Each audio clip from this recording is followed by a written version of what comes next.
I'm with the firm Wallace Montgomery supporting the city, particularly Wayne's shop on the engineering side. Really appreciate you being here. We're using the mic more to pick up for other aspects. We want it to be as interactive as possible, but just we use the mic just so folks can hear each other as well as the TV folks can pick us up. Make sense? Good. Well, first things first, obviously we're in the school district. I want to introduce Jamie Foster. She's the Chief Academic Officer for the school district. And opening remarks, welcome.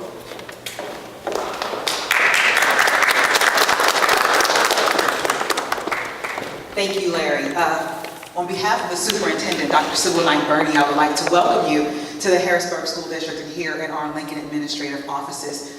We are extremely excited to partner with the city and the state in regards to this extremely important initiative for Vision Zero. We have children who are not only in this building every day for Cougar Academy, but we also have students who are across the street at Premier Arts and Science Charter School. So it's really important that we ensure ways to talk about safety, ways to streamline traffic, whatever that might be, whether it's people who are walking, or it's the bus, or if it's people in cars, because we know that this is an extremely busy thoroughfare.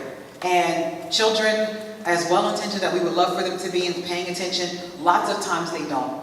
And families don't either. And when we're in this day and age of having the world at your fingertips on your phone, I walked with someone the other day who was on their bike and they were biking and on their phone. I'm not sure how you do that, but they did it. But we want to ensure safety.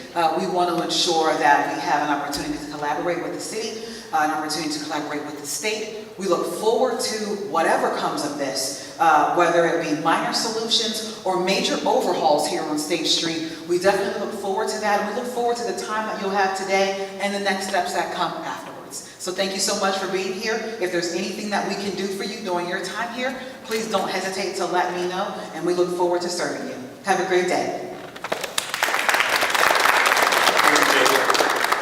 And Jamie, thank you for the food this morning. Of course. Yes. Wayne Martin's here to opening remarks from the city. Thank you everyone for attending. On behalf of the City of Harrisburg and Mayor Papafus, I want to welcome you all here. He will try and stop by today. His agenda is very tight today. Again, State Street, we all read the newspapers and understand, why we're here.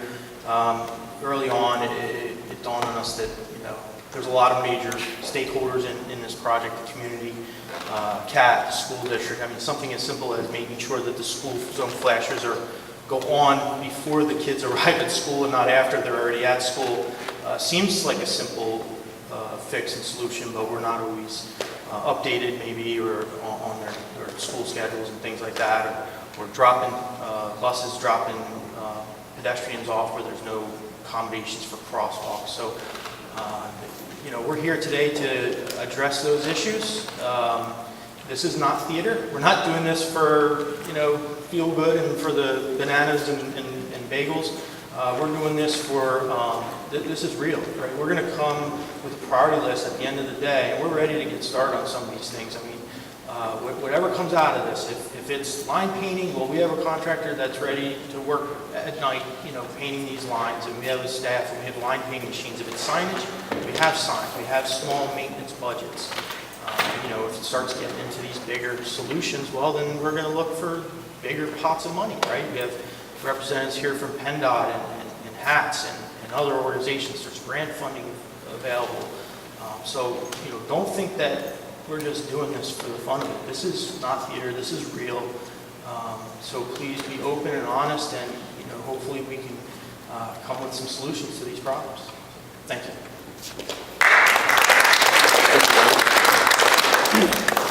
Well, as you can see, this is a small targeted group for this workshop, and every one of you are part of that I would say, as we're talking about the solutions here. And that's the basis of what we're going to be discussing this morning, and David Levy, our facilitator, will get into more detail on that in a few minutes. I think it's important for everyone here to know who is here, so we'll start with introductions, if you don't mind.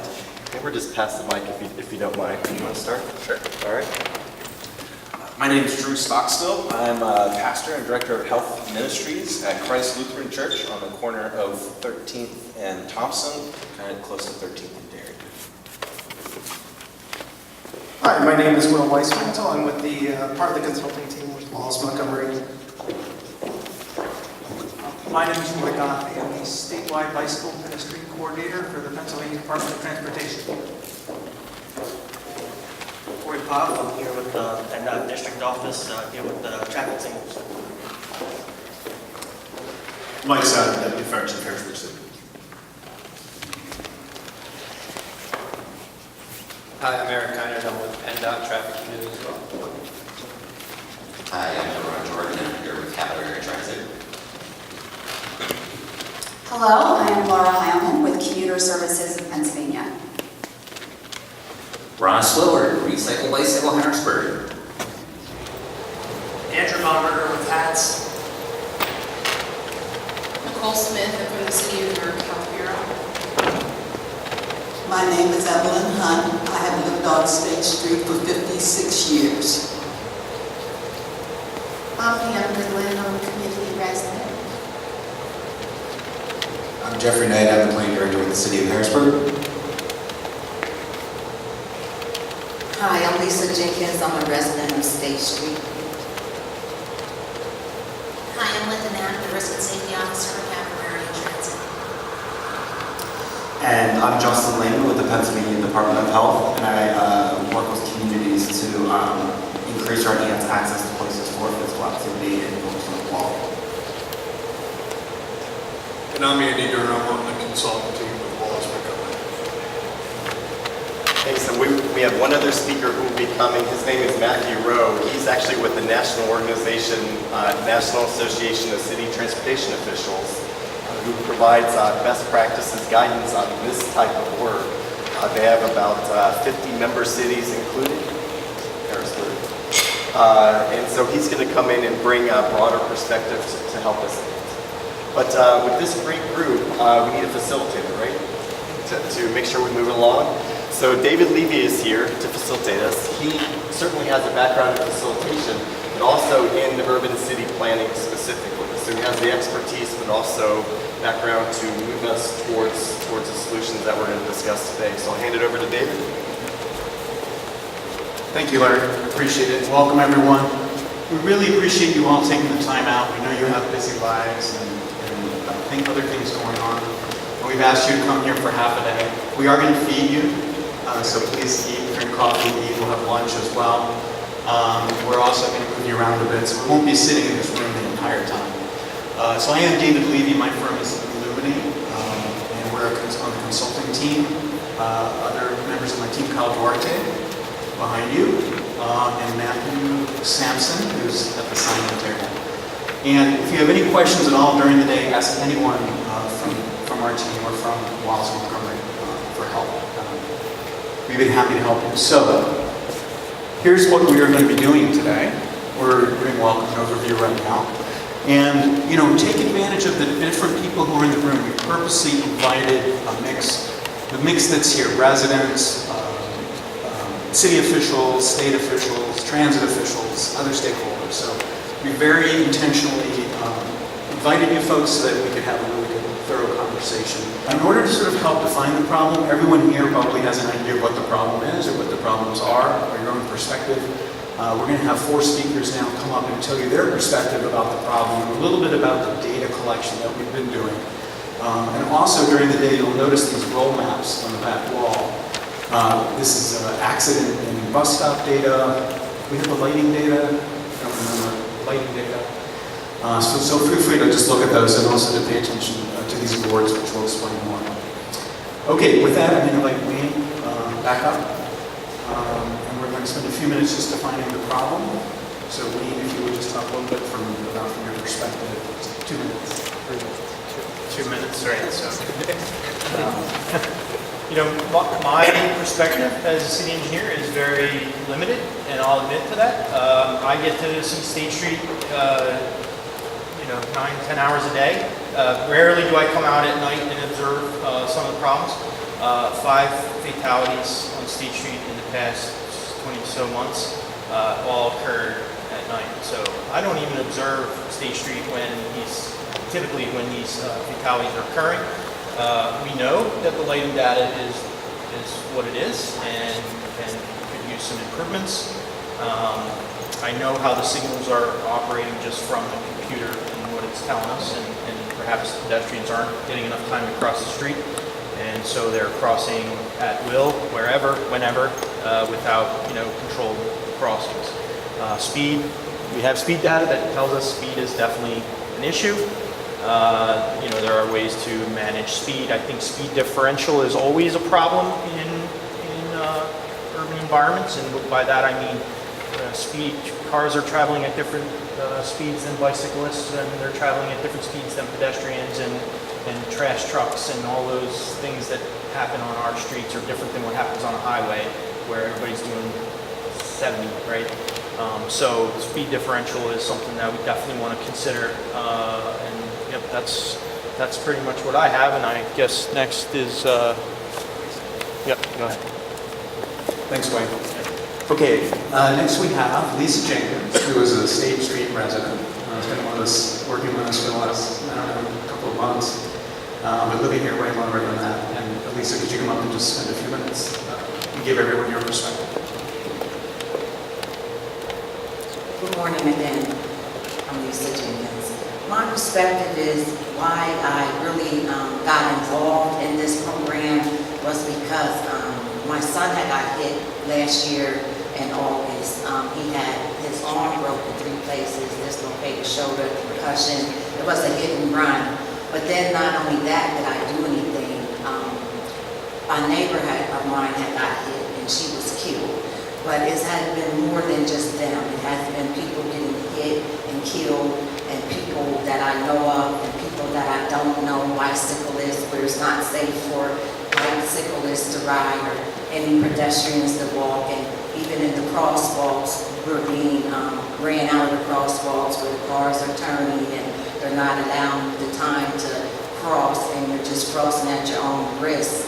So I just thought that, well, Lisa, it's time, to say something and to speak up, because if we don't, as a community, speak up and say something, and I know that it has been people like Wayne Martin that has been watching this for a long time and trying to get something done, but it just came to my attention when it came so close to me, what had happened, and to my doorstep and my vicinity, just to speak up and just to say something. So that's why I'm here, for change and to help wherever that we want to help. And there's people in the community that are here too, and they feel the same way. We are all here to put in our input, what we can do to help what we see. Thanks, Lisa. Okay, so the consultant team has been out here with the city engineer for the last 5 or 6 weeks or more, and Will Weismantel from the team is going to give you a little bit of idea about what we found out so far. Good morning again, everyone. Just wanted to go through some of the items that we've looked at from an engineering perspective. As it's very evident, it's a very complex street with a lot of different types of users that are trying to travel along the corridor. Before we get into actual State Street, though, I wanted to talk a little bit about Vision Zero as a whole for the city. State Street was identified very early on by Wayne and the rest of the city as the first rapid response project to target for this year as an improvement. But Vision Zero itself is citywide, and as part of that, we've been collecting data throughout the city. We've looked at PennDOT crash data for the past 5 years, and using our GIS software, have aggregated a map of all the high injury hits as well as fatality hits within the city. Taking that data and using what has been used with other cities across the country and around the world that have Vision Zero initiatives, we've developed what we call a high injury network map. And what you can see on the map are corridors in red that are defined as corridors that contain a high number of crashes that should be looked at over the course of the next couple of years. Our current numbers find that 65% of the high injuries and fatalities on city streets happen on 6% of the city roads. So that's why, when you first hear the term Vision Zero and the goal of reaching zero fatalities seems like such a lofty goal, but when you see that such a high percentage happen on just a few streets, it seems like with a targeted approach that we can reach towards that goal. So zooming in here on State Street, again, as David mentioned, these boards are spread out around the room, so feel free to take a look through the day as we continue to talk and work on things. This is a look at State Street itself, looking at some of the hits over the last 5 years here, and as indicated very early on, this was known to be a high part of the high injury network. Now, getting in onto the engineering side of things of what we've done over the past few months to collect the data available, the first and foremost thing we looked at were speeds along the corridor. It was noted early on from residents that we interviewed that there seemed to be a perception of high speeds. And what we found is as you're coming, especially in the PM, coming off the bridge, there is a high rate of speed. As you get into the middle of the corridor and through the school, speeds generally do seem to slow down to about 35 miles per hour. However, when the flashers are activated, these speeds should be slower. And we do see acceleration points throughout it. And in general, the 85th percentile speed is definitely on the higher side of what you would want to see on a corridor like this. Another thing we analyzed was the lighting conditions. As Wayne had mentioned, it was known that a lot of the fatalities that have happened in the evening. We took, using a meter, we took light analysis every 25 feet along the corridor to measure the light levels during the middle of the night when obviously it's the darkest out. And what we found are rather insufficient levels. There's a long roll map at the back of the room here that you can see in better detail, but what is considered adequate lighting is shown in the white and yellow, and inadequate lighting is shown in orange and red on this map. And as you can see, there's a lot of gaps in between those lighting levels that really don't even pick up on the scale. What we will continue to look at is trying to determine the appropriate average lighting level per block, and as we work today and in the future, determine ideal locations to place lights to improve these light levels for users. We've also taken a look at existing bus stops as well as existing parking. One of the things we've heard from residents very early on is everyone wants to see improvements to State Street, but there's also a limited amount of parking. So as we work together and look for improvements, we do have to keep in mind that there needs to be places for people to park. Other items that we looked at were, and are continuing to analyze, are traffic volumes, as well as the traffic signal performance, road widths, and looking at potential opportunities for what we can do in the future with short-term and long-term improvements on the corridor. Thanks, Will. And as Will said, and I'll remind you to feel free during the day to look at these maps on the wall.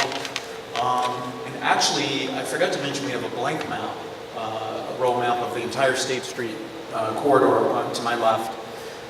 We have also Post-it notes we'll put out, and which we haven't done, but feel free to make a comment. If you have a comment, feel free to post it on that map also during the day. Some of you have done that already. This is the third public sort of event we've had for Vision Zero Harrisburg. A couple weeks ago we had an evening meeting, so some folks have already given comments then, but feel free if you haven't done that at today's workshop. Okay, last but not least, Kyle Duarte from our team is going to talk a little bit about another event that we held, which is a community survey right out on State Street where we collected information from people passing by. Thank you, David. Good morning, everyone. We conducted a survey here along State Street, in fact, just outside of this room, at the end of May. And we also posted that survey online and handed out paper surveys for community members to take and to drop off at Fire Station number 2. Fire Station number 2 has become our sort of central community hub for this effort as we got started. They've gone on board, so thanks very much to the fire department for their support over this time. So we got 237 responses in total, and you can see here in the little donut chart how that sort of divided out among people and the modes, the ways in which they get around this area.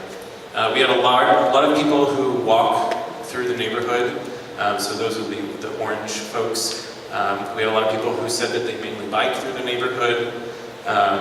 And then we had two types of drivers. We divided them up into folks who took the survey who don't live in the immediate vicinity, who are more likely to be passing through the community in a car. And then the smaller group of drivers, the teal color, are people who said that they mainly drive to get around Harrisburg, but they do live in this area. So they're probably people who are most sensitive to the parking availability that Will mentioned just now. In the question, we asked, is traffic safety a concern to you? A very general question, obviously. But you can see here that across those four groups of people, we had an overwhelming response that people said yes. They're very concerned about traffic safety, and that shouldn't be much of a surprise to us. Moving along, we asked folks in those groups if they were aware of traffic safety programs, and there was a pretty median response to that question, with an exception of the commuters who were quite low in their awareness of programs here. That's not surprising, we're just getting started, so hopefully that number will tick up over time. We asked, again, another question, do you believe the design of State Street is safe? And the numbers here lead us to today's workshop. People overwhelmingly said they do not believe that State Street is a safe street, and they would obviously like to see some improvements. So we're hoping that throughout the day today, we will help design some things that could be implemented by the city here in the short term, and in the longer term to improve safety along the corridor. This is a quick overview of where pedestrians said that they cross State Street. We see a lot of activity from the bridge to right about here, and less so east of this point in town, so that's from 13th Street to 17th Street. And today, when we go into the working lunch breakout session, we'll ask you to focus on different areas so that we can make sure that we really hit the areas that are most affected. I apologize for the distance that the screen is away. This might be difficult to see. But when asked what the biggest problem on State Street was, we have quite a number of things that are varied in response. So some people say that the traffic moves too fast. Some people say that people don't cross at intersections. So what this really told us was that there's a variety of issues at work here. So we're not going to ask any of you to focus on one specific question, but to look at the problem holistically and consider if maybe there are a multitude of factors that are coming into some of the issues we've been seeing. All right, David. Thanks, Scott. Okay, Larry's going to come back up now, and we're going to get a little more concrete and talk about the kinds of things we're going to be looking at today and what our opportunities and constraints might be. Yes. Thank you, David.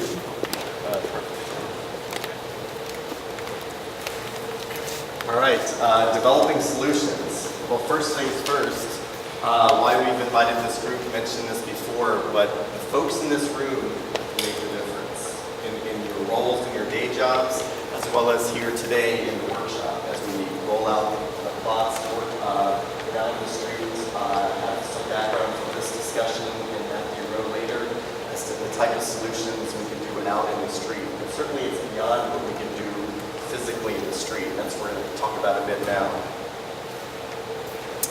Just a process that you may or may not be familiar with, but it certainly shows the importance of the folks around the table here. Evaluate, Will has gone over that already, often running as an extension of Wayne's staff to get the information for us to understand, from perspective, technical perspective of what we collect out in the field, as Will showed, but also Lisa's perspective and the neighborhood's perspective as to what they experience, as well as Wayne alluded to earlier, as far as being out in the street. And that's part of the engagement process. So the importance of having those go together. Education, engineering, we're going to be covering today, obviously. And then once it's in place, the enforcement, and then feeding that back into the evaluation process. Make sense? So just 30 seconds on each of those. Will has already covered the evaluation side, so I'll keep moving. Engagement, and that's been discussed. Many of you have been involved with that already, the public meeting that we had, and now this, and other events, the survey, etc. Education, and Kyle will be leading a discussion on that this afternoon on those specific strategies and your role in those. And now on the engineering side, what we can do on the street and what we're going to be discussing today. These three graphics come from NACDO, Matthew Rowe's group, and so maybe not perfect as to what the build looks like, but important to show existing conditions, interim strategies, and then long-term building, reconstruction. Just to be clear on the expectation side, this is the interim strategies discussion. What can we do now quickly within a tight budget, but move? So I just want to be clear, that's the type of things that we'll be looking at. So examples, conceptual examples are shown here, the type of signing, markings, if you will, on the street, use of things such as delineators, those flex posts, and the benefit of something like that, the top image shows tightening of an intersection, so it shortens the distance for a person to cross, as well as slows vehicles down that are making the turn. It's called that turn radius, when a car or a truck vehicle takes that turn. So for very low cost, very high return on investment. And similarly, the second graphic shows a mid-block crossing where you're using you can see the markings, the addition of the crosswalk. I think a great example for possibilities here because of the spacing of the signals where people want or need to be able to cross, and then the techniques that are used. Again, low cost does put maintenance, additional maintenance on Wayne's team, but those are the examples conceptually. So here's, on the left side is a project actually put in a few months ago in Arlington County, Virginia, and that was an interim strategy towards a reconstruction. So it's about a $3 million construction project that'll take a year to design. It's connecting two trails, a lot of pedestrian bike activity connecting between these two trails, and not a lot of room for someone to wait there, to cross the street. So after a traffic analysis, was able to see didn't need the second left turn lane, if you will, and I don't have do I have a laser in here? But anyway, just the use of markings, delineator, planters to take back some of that space. And then on the right side is an image that shows more of a 1 year out, need more funding, but fairly quick. It's a modular roundabout, right, Andy? Who's a national roundabout expert. This construction project was tested by Federal Highway, funded by Federal Highway for the most part, built in, how long do you think it would take to put something like this down? If you were to build, Andy, if you were to build something like that with concrete and et cetera, how long would it take? What would the construction period be? 3 to 6 months. 3 to 6 months? That's going fast. That's going fast. That's going fast. This project was done in 1 week with recyclable materials. Yeah. So it's Federal Highway is someone that we've reached out to with Wayne to see if State Street could be an opportunity for them to test other things. Under promising, but someone that will be a speaker in the future and hopefully a resource to us. So guidance will come from NACDO, the design guidebook shown on the right side. and their wealth of resources. Being a member of NACDO, now you have access to 50 other cities, not just their staff, but 50 other cities and the type of things that they're doing. Matthew is that conduit to those others, as well as, frankly, an international expert in this topic. And you'll hear from him soon. The graphic on the left side, ITE stands for Institute of Transportation Engineers. That's an international industry leader in best practices, so they put out guidebooks, guidance on transportation-related, a wide variety of transportation-related materials. They have what's called a Complete Streets Council, and this is looking at the Complete Streets project, State Street, how to get a better balance of all users and safety of all users. So I'm actually the chair of that international council. So we have access to 15,000 engineers who are doing similar things. And so as issues come up here, in coordination with Wayne, we would reach out through my council and through Institute of Transportation Engineers to get ideas. They actually also have a Vision Zero task force working on these things and frankly learn a little bit from us, but they have a toolbox to share with us on best practices. So I guess the message is as we go through this engineering process and we do it together, we want to be able to show you resources, but have a whole, we're not swimming alone, we have a whole set of resources as we take these ideas, start to get them prepare them for out on the street, tap into others short and longer term. Okay, so this is a question for you. So who's going to enforce this program that we put in?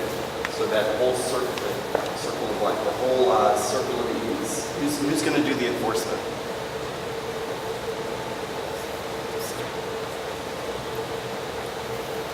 I'll start on this end and we'll walk around with all these hands up. Everybody has a role in enforcement. Everyone has a role in enforcement. Well said.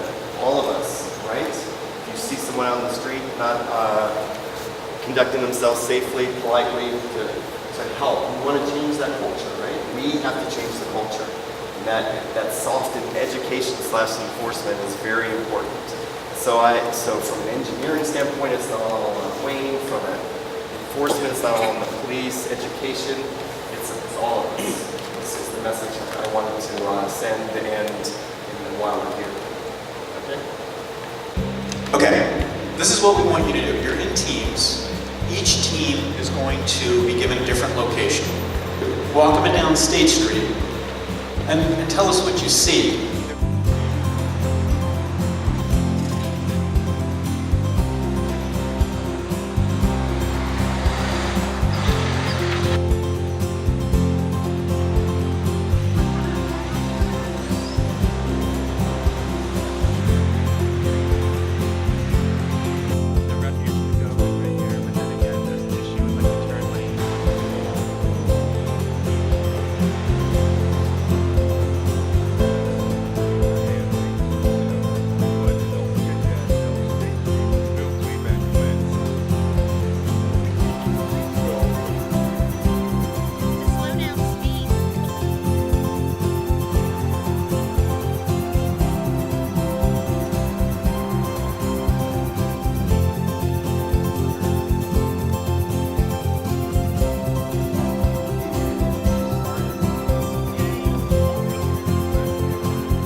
You've had a chance to go out in the field, see the challenges out in the field. Hopefully I gave you a little bit of background on potential solutions.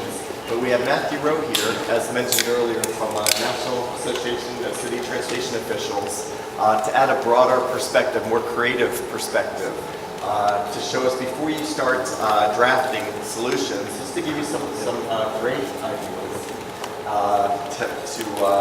to aggressively approach this challenge and help us out with the solutions. Matthew and I have worked together, fortunately, for several years in several environments.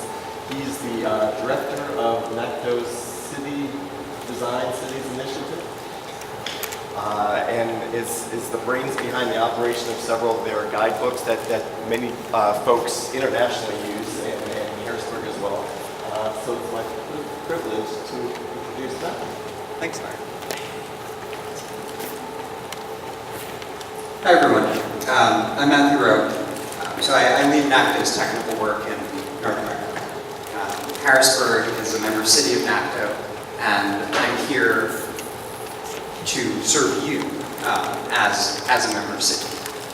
So remember that even though some of the things I talk about might be challenging, remember that I'm sharing all of this as a challenge that I think you can achieve, and that's what I'm going to talk about today.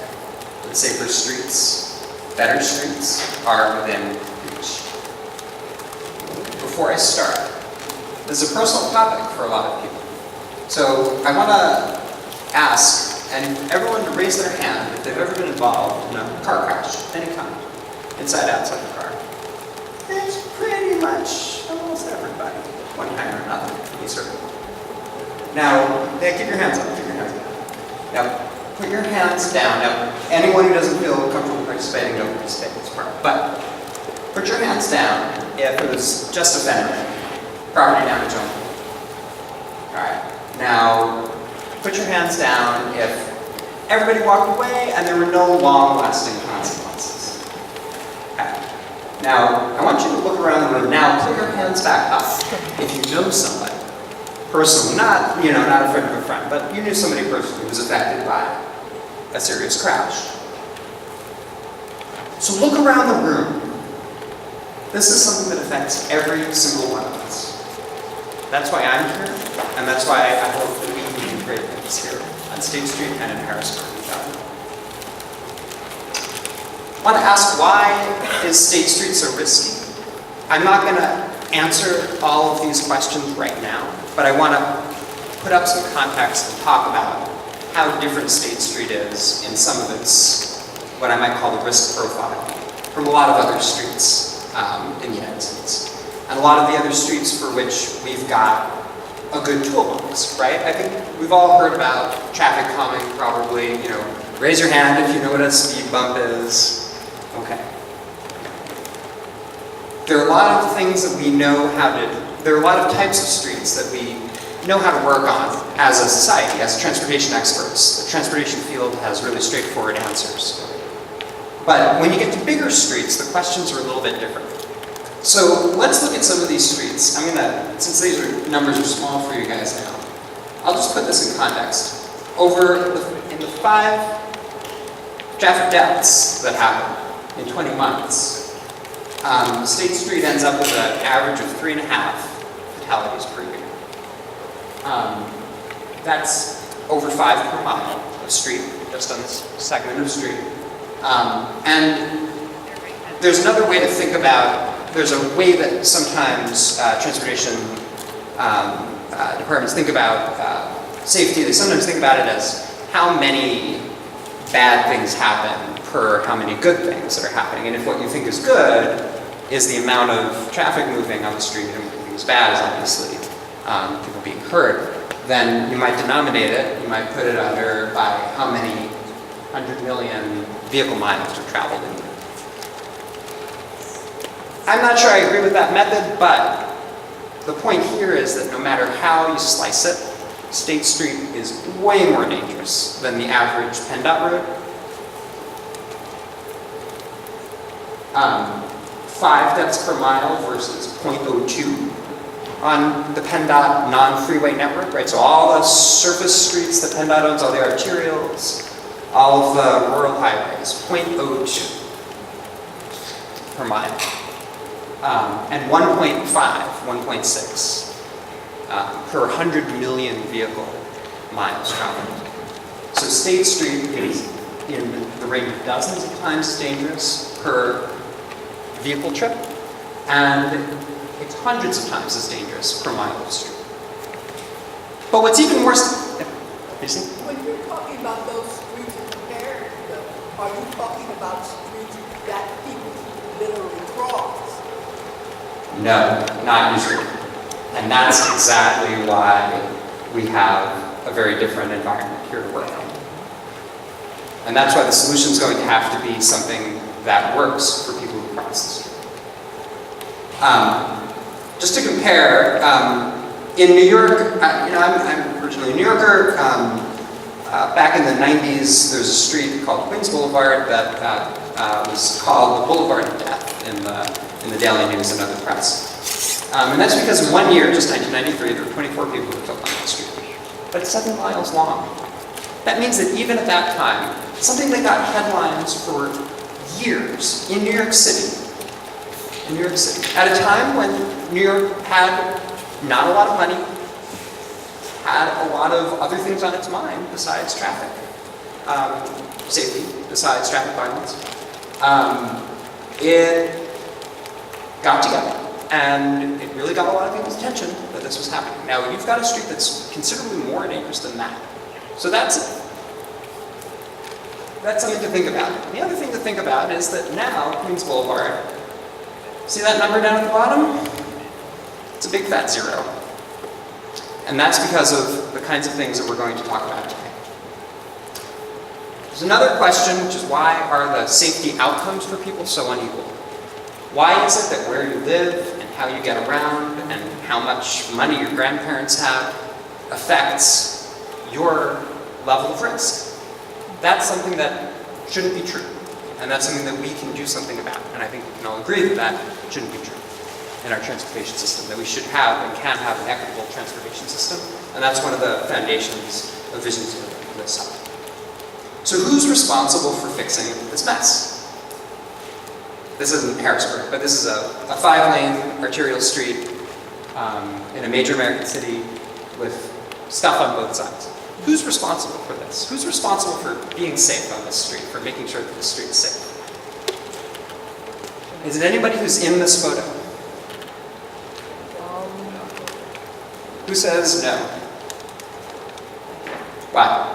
I'm going to say that yes, because the people in the cars are in the photo and they view themselves as taxpayers and they are more likely to show up and vote and they're more likely to get people representing people who look like them. They're more likely to be white. They're more likely to be property owners outside of the city. There's a lot of reasons why those people are responsible for what you see. That's true. So in case you didn't hear that, the point being made is that as members of the public, as involved members of the public, maybe vocal ones, maybe privileged ones, right? There are people in this scene who are responsible, but I'm going to go out on a limb and say, I don't blame this guy in the pickup truck for going right by, and they did go right by. The kids were safe, by the way. I was really there. The kids got across safely. But I don't blame that guy in the pickup truck for driving and not stopping, because there was actually very fast-moving traffic behind him. And he probably would have gotten rear-ended if he had stopped suddenly. Yep. But this is a classic multiple threat situation, right? It's very, very difficult to cross a street like this. And by the way, I certainly don't blame the people crossing the street. The next signal is a quarter mile away. So who's responsible for fixing this? Be more dramatic. All of us. But not just as road users, not as people who are interacting on the street, but as co-designers of this system. That is a fundamental tenet of Vision Zero, that we can eliminate traffic fatalities, and we have to do it by actually working together on the systems design, the traffic systems design. And by that I mean not just how a particular signal works, but how we move everything around in our cities. That's where NACTO comes in. NACTO is an organization of member cities. Harrisburg is one of them, as I mentioned. And what we do is get cities together to talk about streets, to share design ideas, to share knowledge and engineering capacity. That's enabled us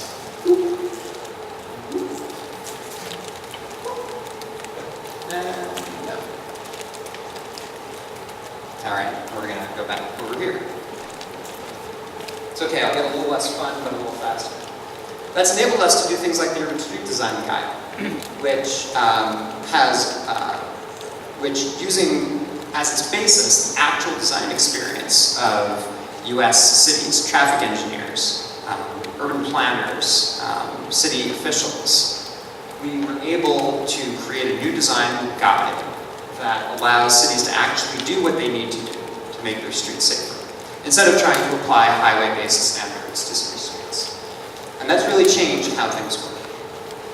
Streets aren't highways, and that's the fundamental idea behind the Urban Street Design Guide. A lot of what I'm going to talk about today is from the Urban Street Design Guide, some of it isn't, but it's all from real cities. And it's all got real experience and the city government behind it, that stands behind it. So I want to say, sometimes faced with a very large number, the large numbers of the problem, the large challenge of the problem, the kinds of things we see when we actually walk out onto streets like State Street, we sometimes say, well, we can't do it, it's going to be too expensive, it'll take too long. Now, we're all here, obviously, because we don't believe that that's true. But I want to give you examples of cities that have done it, that have made their streets safer and have done it really quick. Before I do that, it's important to recognize that traffic volume, this is kind of my way of saying that what I said earlier about vehicle miles traveled, take it with a grain of salt, because that street on the right is a total mess. It's a mobility disaster. All the buses are stuck behind the cars, and it's hard to cross, and it's not comfortable at all, but it also doesn't produce a lot of serious injuries. The street on the left does. It's a highway outside of Atlanta.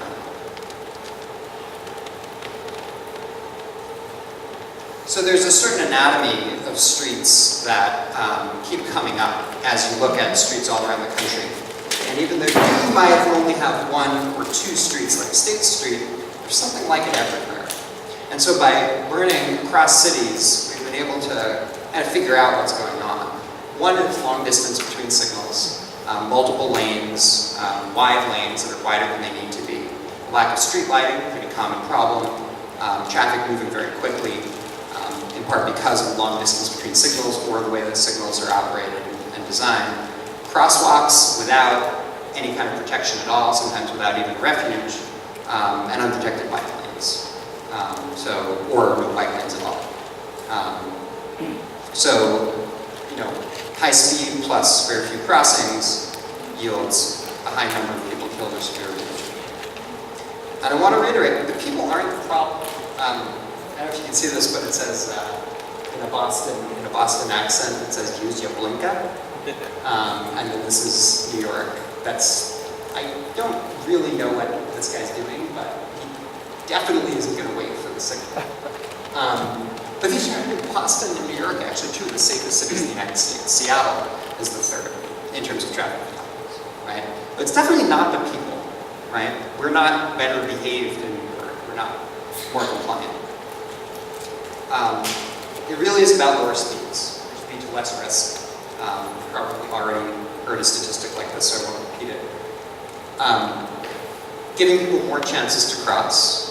This is in Oakland, California, an unsignalized crossing on a multi-lane street. Letting people take it one lane at a time. Believe it or not, this is New York City, but an uncontrolled crosswalk that was made a lot safer by just moving the lanes around, putting an island in. Or, when you can't take it one lane at a time, you start to separate people from cars using signals or using some kind of a beacon. We've got some rapid flash beacons in town, and hybrid beacons of the other variety. That's in the Bronx. You'll see some stats up.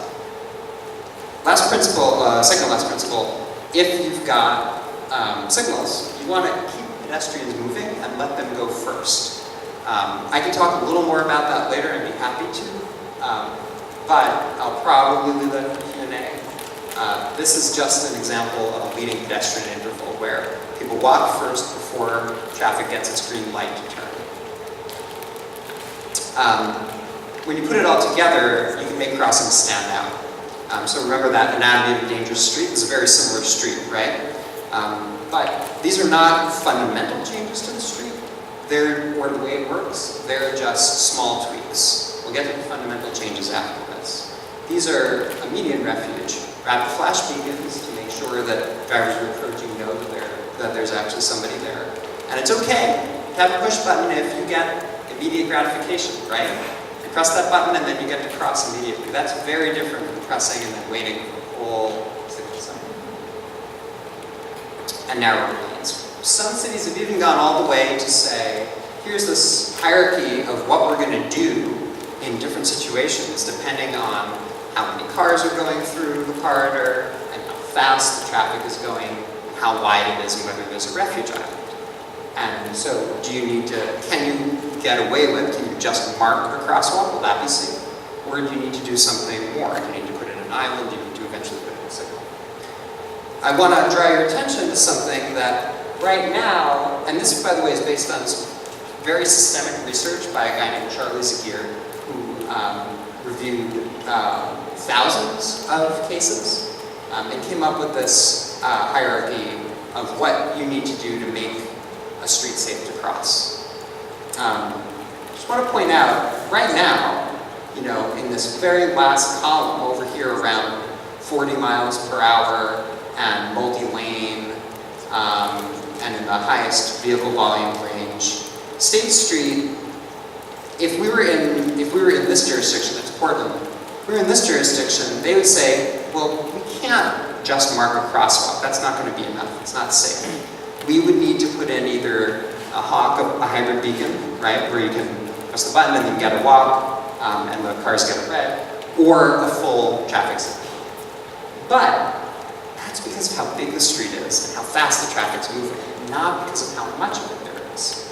With just some pretty significant design changes, but very little investment, you can actually reduce those speeds. If you can reduce those speeds and add medians, you can actually get marked crosswalks to the same. In some of the pictures we saw. Okay, so let's talk about some safety tools for major streets. We talked about pedestrian refuges, reducing the number of motor vehicle lanes, adding protected bike lanes or all ages bike facilities, using turn pockets instead of two-way left turn lanes or just a empty median, changing the speed limit, lowering it. That's New York City, that's Northern Boulevard, but on Queens Boulevard, the speed limit was lowered from 35 to 25, right? The number of traffic lanes was reduced from 12 to 8. Retiming signals, adding better mid-block crossings, and this is a feature called left turn traffic calming. That's really good for making sure that cars that are turning from a one-way street onto a two-way street don't go too fast, but the trucks can still go over. Each of these can be really pretty and cost a lot. That's Indianapolis, the cultural trail. This is a bus boarding island, the bike lane line. It can cost a lot and take a couple of years. It can cost maybe 80 or 100 grand, including the bus shelter, and take a few months to implement. That's Seattle. Or this is Oakland, California. It can cost more like $20,000 and take a few weeks to implement, which is really just the time to work with, and a few hours to install. So we can transform streets step by step. We can first add less expensive, faster implementation materials, like in this example, where there's a protected bike lane and pedestrian crossings, safer pedestrian crossings that have been added, shortening the crossing distance, change the way the street works. And then later come in when the capital money is available, if it's available. And if not, keep it the way it is. Some examples of outcomes. This is Dexter Avenue in Seattle. It was 4 lanes, not 5, but it's interesting because it is now just 1 lane each way, and yet all the project goals were met. It used to look like this, and it was pretty risky, and it didn't move very many people, or not as many as Seattle needed to move. So even though the number of lanes was reduced, guess what? The number of people being moved increased. Some of that was on buses, some of that was in cars. But the travel time, especially for buses, remained about the same.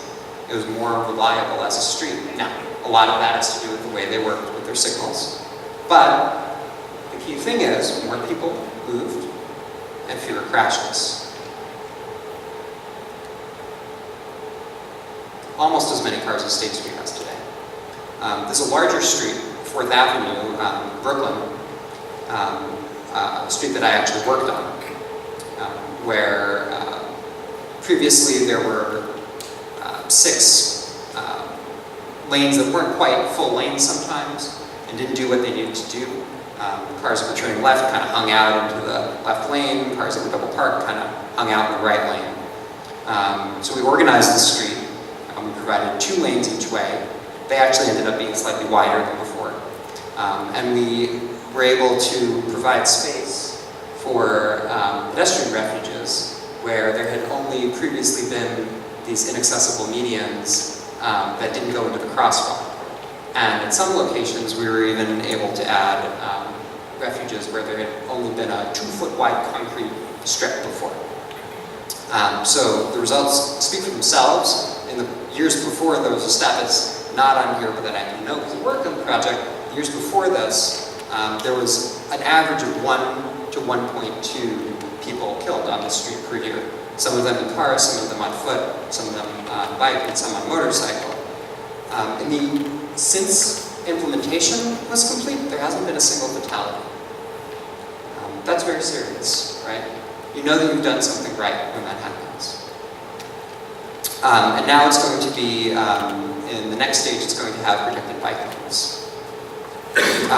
This is an example from Portland, Oregon, a 5-lane to 3-lane conversion, 25% drop in the worst crashes. And the number of drivers who are speeding excessively has decreased very substantially. A more downtown example from Portland, Multnomah Street, where a protected bike lane was implemented. Yes, a lot of people bike on this street. No, these photos don't show it. Severe injuries have been eliminated. And this is using paint and flexible bollards, right? So from 5 lanes to 1 each way with left turns and bikeways. There's still some parking on the street, just like there was before. And these medians, buffers, are now going to become permanent. Pedestrian crashes cut in half. This is East Tremont Avenue in the Bronx. I showed you a photo of it before, but just to emphasize how different it looks for crossing now that there's a signal and people have their crosswalks. And Telegraph Avenue in Oakland, which carries about 15,000 cars a day, was 5 lanes. You can see pretty easily in the picture where that lane was. It's where that bikeway is now. Speeding has been reduced by 45%, and the median speed, right, the speed that half the traffic is going slower than half the traffic is going faster than that speed, is now the speed limit. That's a pretty big achievement on that street, which is 25 miles per hour. And finally, our old friend Queens Boulevard. What you don't see in this picture, what you do see is the lane reduction, and you see parking actually parking had already been added here, but parking was added. That used to be another moving lane. A bikeway was built that doesn't have any conflicts because cars have a stop sign to slip onto it. It's a very creative solution. This is all done using material called methyl methacrylate and another material called epoxy gravel. It's just gravel that's been put onto the ground on top of glue. Very fast, and it looks great. I was out there a few days ago. It looked great. And it's actually safe to cross now. What you don't see is all of the work that was done behind the scenes on signals. It used to be that you couldn't cross Queens Boulevard in one go. There wasn't enough time. There wasn't enough time.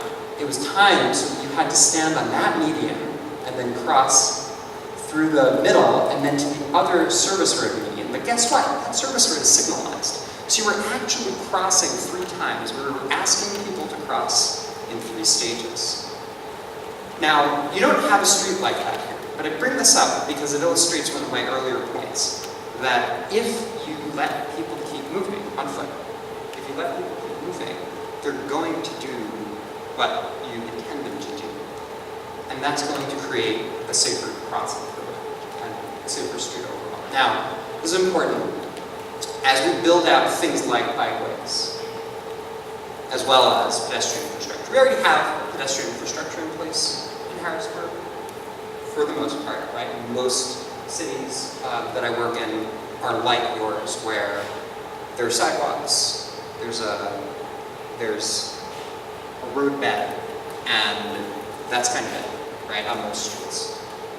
But what happens when you actually build a network for a new mode of travel for bicycles?